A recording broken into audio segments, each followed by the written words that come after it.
یہ بات ہے سال 2003 کی، جب دبئی کے شیخ نے سمندر میں دی ورلڈ پروجیکٹ کی کنسٹرکشن اسٹارٹ کی۔ سمندر میں 300 آئلینڈز بنانے کا یہ پروجیکٹ ارتھ شیپ کی طرح دکھنے کے لیے بنایا جا رہا تھا، جس میں لگژری ولاز، ہوٹلز اور بیچ ریزورٹس کے ساتھ ساتھ وہ سب کچھ بنایا جانا تھا جس کا اندازہ لگانا بھی کافی مشکل ہے۔ یہاں تک کہ اس پروجیکٹ کی جب ایڈورٹائزمنٹ ہو رہی تھی تو اس میں دی ورلڈ کو لینڈ آف پیراڈائز یعنی جنت کی زمین کا لقب بھی دیا گیا۔ لیکن یہ پروجیکٹ کمپلیٹ ہونے کے 12 سالوں بعد بھی آج تک یہ آئلینڈز سمندر میں ویران کیوں پڑے ہیں؟ دنیا کی مہنگی ترین سیلیبریٹیز سے انڈورسمنٹ کروانے کے باوجود بھی دبئی کے شیخ کا خواب ادھورا کیوں رہ گیا؟ یہ بات تو ہم سب کو معلوم ہے کہ دبئی کے رولر شیخ محمد بن رشید ال مختوم نے دبئی میں وہ کچھ کر دکھایا ہے جس کی مثال پوری دنیا میں نہیں ملتی۔ آج سے 30 سال پہلے دبئی میں صرف ایک بلڈنگ ہوا کرتی تھی جس کو آج دبئی ورلڈ ٹریڈ سینٹر کہا جاتا ہے، لیکن اس کے بعد یہاں back to back construction projects نے دبئی کی وہ قسمت بدلی کہ جو شہر 100% اپنے آئل پہ ڈیپینڈنٹ تھا وہ اب صرف 3% آئل پہ ڈیپینڈنٹ رہ گیا ہے۔ اور شیخ کا خواب بھی کچھ ایسا ہی تھا۔ دنیا کی سب سے اونچی بلڈنگ برج خلیفہ سے لے کر دنیا کے پہلے اور آخری 7 اسٹار ہوٹل برج العرب تک دبئی کا کونا کونا ورلڈ کلاس لگژری فیسلٹیز سے بھرا ہوا ہے۔ جب دبئی کے پاس مزید میگا پروجیکٹس بنانے کے لیے زمین کم پڑ گئی تو شیخ نے رخ کیا سمندر کا۔ یہ بات ہے 2001 کی، جب دبئی پہلے ہی برج العرب بنا کر ویسٹرن ٹورزم اپنی طرف اٹریکٹ کر بیٹھا تھا۔ دبئی کے بیچز کافی زیادہ فیمس ہونے لگے تھے اور بات یہاں تک پہنچ چکی تھی کہ اب دبئی کے پاس بیچز کی جگہ کم پڑ گئی۔ دبئی کی کوسٹ لائن جو صرف 70 کلومیٹرز پر پھیلی ہوئی تھی اس کو اب بڑھانے کا وقت آ چکا تھا۔ اسٹارٹنگ میں پلان یہ تھا کہ دبئی کے سمندر میں 3 آرٹیفیشل آئلینڈز بنائے جائیں گے جن کو جب اسپیس سے دیکھا جائے گا تو ان کی شکل پام ٹری جیسی ہوگی۔ پام جمیرہ، پام جبل علی اور پام ڈیرا۔ 2001 میں سب سے پہلے پام جمیرہ پر کام اسٹارٹ کر دیا گیا کیونکہ شاید یہ پلان کیے گئے آئلینڈز میں سب سے چھوٹا تھا۔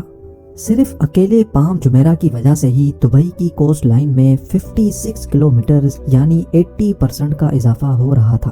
کوسٹ لائن بڑھانے کا یہ آئیڈیا دبئی کے شیخ کو اتنا بھا گیا کہ پام جمیرہ کی کنسٹرکشن کمپلیٹ ہونے سے پہلے ہی پام جبل علی اور پام ڈیرا پر بھی کام اسٹارٹ کر دیا گیا۔ ان 3 آئلینڈز کے علاوہ ایک اور پروجیکٹ بھی تھا جس نے کسی میگنیٹ کی طرح پوری دنیا کی اٹینشن اپنی طرف کھینچ لی۔ یہ پروجیکٹ دی ورلڈ کے نام سے لانچ کیا گیا جس میں ٹوٹل 300 چھوٹے آئلینڈز موجود تھے۔ دی ورلڈ کا ڈیزائن ارتھ کے میپ کے حساب سے رکھا گیا تھا جس میں ہر کنٹری کے نام سے الگ الگ آئلینڈ بنائے گئے تھے۔ 2003 میں دی ورلڈ کی کنسٹرکشن کا کام اسٹارٹ کر دیا گیا جو دبئی کے ساحل سے 3.5 کلومیٹر دور سمندر کی تابڑ توڑ لہروں کو روک کر بنایا جا رہا تھا۔ دی ورلڈ آئلینڈز اصل میں دنیا کی ایلیٹ کلاس کے لیے ایک پلے گراؤنڈ ہونے والا تھا۔ انٹرنیشنل ایکٹرز، رائل کلاس اور بزنس ٹائکونز نے خوب جم کر اس پروجیکٹ میں حصہ لیا۔ کچھ نے اپنے پرسنل یوز کے لیے یہاں آئلینڈز خریدے تو کچھ نے اس کی ایڈورٹائزمنٹ کر کے اپنا پارٹ پلے کیا۔ یہاں پر چھوٹے سے چھوٹے آئلینڈ کی قیمت $15 ملین یعنی 112 کروڑ روپے رکھی گئی، اور بڑے آئلینڈز ان کے تو کیا ہی کہنے۔ ایک آئلینڈ $50 ملین یعنی تقریباً 375 کروڑ روپیوں میں سیل کیا گیا۔ جس طرح دبئی کو پاس پروجیکٹس میں بھرپور کامیابی ملی تھی اسی طرح دی ورلڈ میں بھی ملی۔ کنسٹرکشن کمپلیٹ ہونے سے پہلے ہی 2008 میں 60% سے بھی زیادہ آئلینڈز سیل آؤٹ ہو چکے تھے۔ لیکن سوال یہ ہے کہ سمندر میں ریت سے بنے ان آئلینڈز کی اتنی زیادہ قیمت کیوں رکھی گئی؟ پہلی بات تو یہ ہے کہ یہ اتنا آسان کام نہیں ہے۔ ٹھاٹھے مارتے ہوئے سمندر میں ایک چھوٹا سا آئلینڈ بھی بنانا بہت مشکل ہوتا ہے، یہاں تو پھر دبئی نے 300 آئلینڈز بنائے تھے۔ صرف ایک آئلینڈ کو بنانے میں اتنی زیادہ ریت استعمال ہوئی تھی کہ اس سے ایک پورا کرکٹ اسٹیڈیم ٹاپ سے لے کر باٹم تک بھرا جا سکتا ہے۔ اگر پتھروں کی بات کی جائے تو دی ورلڈ آئلینڈز میں استعمال ہونے والے پتھروں کا وزن 5.5 لاکھ ٹرین انجنز کے وزن کے برابر بنتا ہے۔ 9 کلومیٹر لمبا اور 6 کلومیٹر چوڑا یہ پروجیکٹ بنانے میں دبئی گورنمنٹ کو $14 ارب خرچ کرنے پڑے۔ اس رقم سے دبئی 9 برج خلیفہ یا پھر 14 برج العرب جیسے 7 اسٹار لگژری ہوٹلز بنوا سکتا تھا۔ لیکن شیخ کو نہ صرف دبئی کی زمین بلکہ یہاں کے سمندر سے بھی انکم جنریٹ کرنا تھی، اور یہی وجہ تھی کہ شیخ سمندر میں جنت کی زمین بنانا چاہتے تھے۔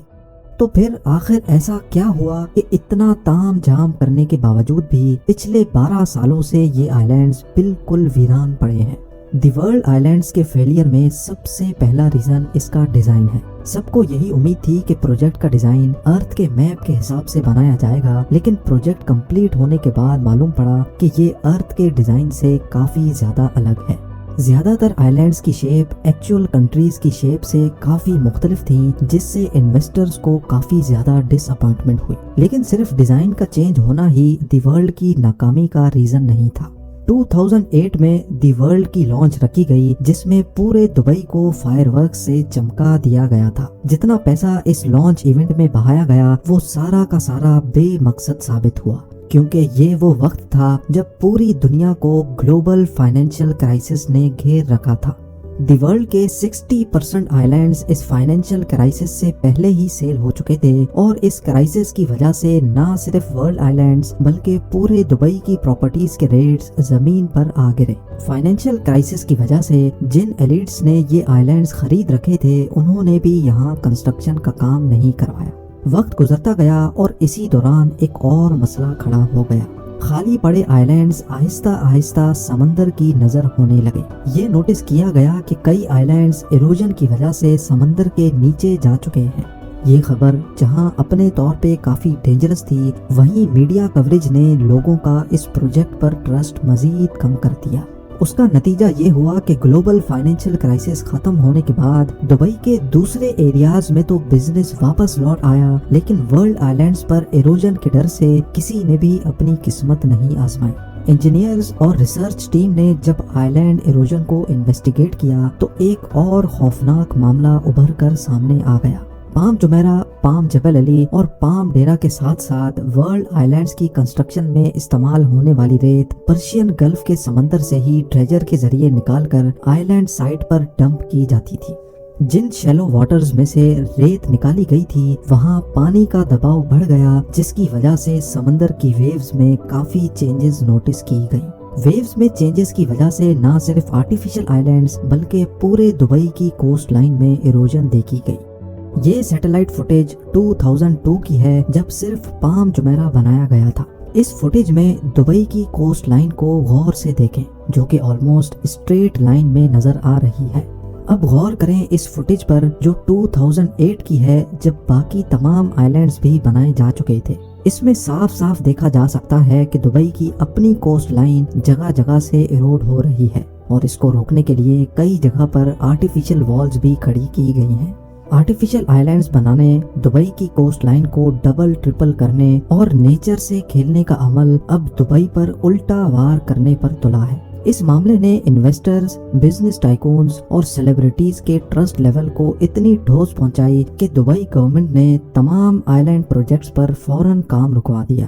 بات یہاں تک پہنچ گئی کہ دبئی کو پام جبل علی کے انویسٹرز کو ری فنڈ کرنا پڑا اور پام ڈیرا کے پروجیکٹ کو آدھے میں ہی چھوڑنا پڑا۔ بے شک پرائیویٹ آئیلینڈ کا اپنا ہی چارم ہے، لیکن جو لگژری ورلڈ آئیلینڈز میں انجوائے کی جا سکتی ہے وہ پام جمیرہ پر آلریڈی لوگ کر رہے ہیں۔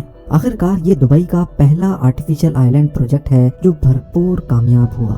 کئی فیمس سیلیبریٹیز آلریڈی پام جمیرہ پہ پراپرٹیز اون کرتے ہیں، جن میں فیمس فٹ بال player David Beckham, Shah Rukh Khan اور شلپا شیٹی کے ساتھ ساتھ کئی جانے مانے نام بھی شامل ہیں۔ لیکن ایسا بھی نہیں ہے کہ ورلڈ آئیلینڈز پر کسی نے بھی اپنا مینشن نہیں بنایا۔ 300 میں سے 9 آئیلینڈز ایسے ہیں جن کو ڈیولپ کیا جا چکا ہے۔ ان میں لیبنان آئیلینڈ، یورپ آئیلینڈز اور فارمولا 1 ڈرائیور کے نام پہ بنایا گیا Michael shoe maker island develop کیا جا چکا ہے۔ باقی تمام 291 آئیلینڈز ابھی تک خالی پڑے ہیں اور آہستہ آہستہ سمندر کی نظر ہوتے جا رہے ہیں۔ دبئی کے شیخ اپنی اس ناکامی سے اچھی طرح واقف ہیں اور اپنی اس غلطی کو سدھارنے کے لیے نئے اور جدید پروجیکٹس بھی لانچ کرنے میں لگے ہیں۔ نیا پلان یہ ہے کہ پہلے دی ورلڈ کے یورپ آئیلینڈز کو ڈیولپ کیا جائے۔ سویڈن آئیلینڈ میں 10 پیلیسز، جرمنی آئیلینڈ میں 32 ولاز اور ٹوٹل 78 فلوٹنگ سوئٹس بنانے کا پلان کیا گیا ہے۔